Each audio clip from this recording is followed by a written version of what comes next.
Welcome back to the Tigers Den podcast, guys. Before we get started, you know what we got to do. Smash that thumbs up button and subscribe if you're brand new. And make sure you hit those links down in my description. Follow your boy on Twitter, IG, and Facebook at Big C Got Game. So if you missed the offseason, make sure you hit that eye in the sky. Now it's time to hand out some red shirts, starting off as our quarterback of the future, Matt Jones. We want to make sure when he takes over, his accuracy gets better. In the backfield, Brooks and Thomas are our stars.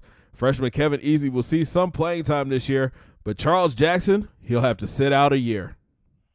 Out wide, we are top-heavy. Terrell, Gunn, Edwards, Cox, and Paxson, but look for freshman Bobby Smith to get some early PT.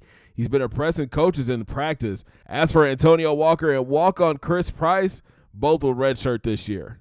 On the O-line, sophomore Wayne McIntyre will get the red shirt. Freshman Joseph Clayton will be our backup center. Freshman right tackle Anthony Harris will also redshirt. We're hoping his rating will increase going into next season. On the D-line, we are deep, and sophomore Marcus Freeman is the odd man out. He'll redshirt this year. So will freshman D tackle Michael Anderson, but look for Anderson to come back next season and battle for some playing time. We jumped to the secondary, and this one was tough. We had 5 solid corners, and it left out freshman Kenneth Johnson and sophomore Brent Stovall on the outside. With 3 senior corners, both Johnson and Stovall will come back next season and have plenty of playing time. Now it's time to get ready for Season 5. Our Tigers went from number 4 last season to number 17 entering Season 5. So here goes our schedule. We open up things in Jerry's World versus the number 1 ranked Michigan Wolverines. Yeah, that team that went to the national championship last season and lost. We'll take a week off and then open SEC play against the only team that beat us last year, the Florida Gators, at the Swamp. Then we finally return home and welcome the defending national champions, the North Carolina Tar Heels, to the hole. Then the grind of the SEC. We're home for Tennessee, Arkansas, and Mississippi State. We head back out on the road to take on Auburn.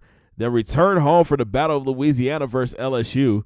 We take a trip to Ole Miss. Then it's the Bayou Classic versus Southern University. Homecoming and Senior Day will be our last home game against Missouri.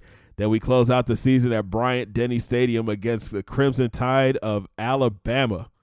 Taking a look at the SEC predictions, and right now Bama is favored to win the conference again, followed by Grambling State, Kentucky, Florida, Georgia, LSU, and then Tennessee.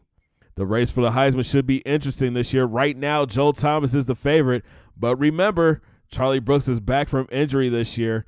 Bama back Najee Harris, Maryland back Anthony McFarland, Clemson fullback Melvin West, and Arizona State running back Eno Benjamin are on the short list. This is the first time that I can remember no quarterbacks are in the top 5.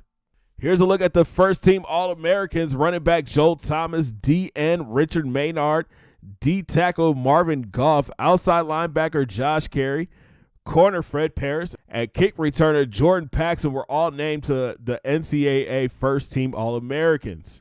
So now it's time to kick off Season 5, and in Week 1 we open up against the number 1 ranked Michigan Wolverines. The Maize and Blue are led this year by a freshman quarterback, Sean Brown, and this kid is a stud. He has a strong arm, but his accuracy needs a little work. In the backfield, he has some of the best group of running backs I've seen, led by Omari Samuels, and he is fast. His backup, Jeff Pratt, is equally as good. Our 4-3 defense will have to contain these backs and put pressure on Sean Brown. Out wide, Tariq Black is a star. He's 6'3" and has great hands. And on the opposite side is Oliver Martin, another great target for the freshman to throw to. And at tight end, Brian Cobbs is a big body who has great hands. Their O-line is strong and a veteran group. It's going to be an interesting matchup for our pass rushers. Pruitt has been working on a rotation that will allow our stud D linemen to get in the game and see some playing time. On defense, the Wolverines are fast. DN Brian Hines and Kwity Paye are disruptors. Up the middle, Adam Anderson is a hole plugger. At linebacker, Josh Ross is a stud. He can cover and tackle. Same could be said about Jordan Anthony at middle linebacker. And on the right side, they have a freshman, Brandon Clark. In the secondary, Benjamin St. Juste is a shutdown quarterback, but the Tigers might be able to take advantage of Bailey and Smith. As safety, Jamarick Woods and Ryan Sims are thumpers and can lay the hat. This should be a fun matchup, and it looks like Herbie is rolling with the Wolverines. Thanks for watching, guys. Make sure you smash that thumbs up button and subscribe if you're brand new. And don't forget to hit those links down in my description. And follow your boy on Twitter, IG, and Facebook at Big C Gat Game. And get ready for kickoff of Season 5. Hope everybody had a great Thanksgiving. And we'll talk from Jerry's World. Have a great day, guys. 2 fingers in the air. Peace.